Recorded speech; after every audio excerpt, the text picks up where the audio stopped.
You're listening to an audio article by the Common Constitutionalist.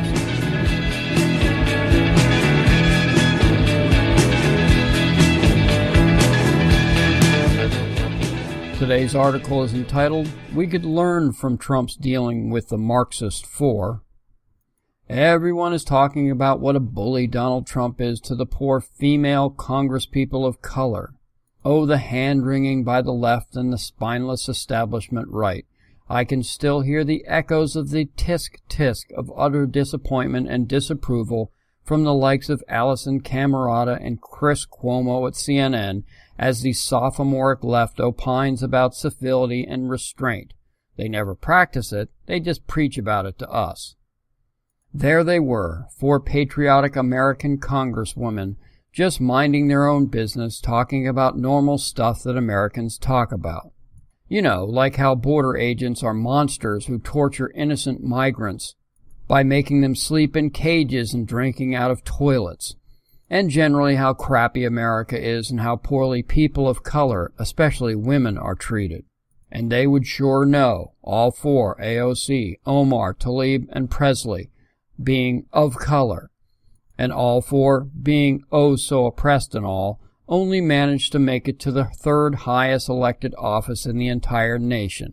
The Senate and the presidency are the only offices to eclipse them. As is his normal wont, to all the Marxist whining from the four horsewomen of the apocalypse, Trump took to his usual venue, Twitter, to say that maybe these four should go back to the country of their origins and help fix them first. Trump's tweet, "So interesting to see progressive Democrat congresswomen who originally came from country whose governments are a complete and total catastrophe, the worst, most corrupt and inept anywhere in the world, if they even have functioning governments at all."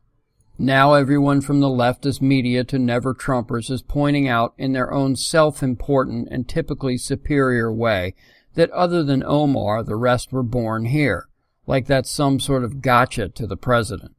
I don't know if Trump knows this or not. If he doesn't, who cares? It just means that until now, none of them have warranted a single thought by him.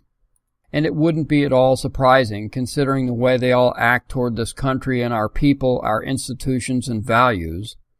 And frankly, to hear how these four comrades of color speak of the United States, anyone would naturally assume that they've come from elsewhere.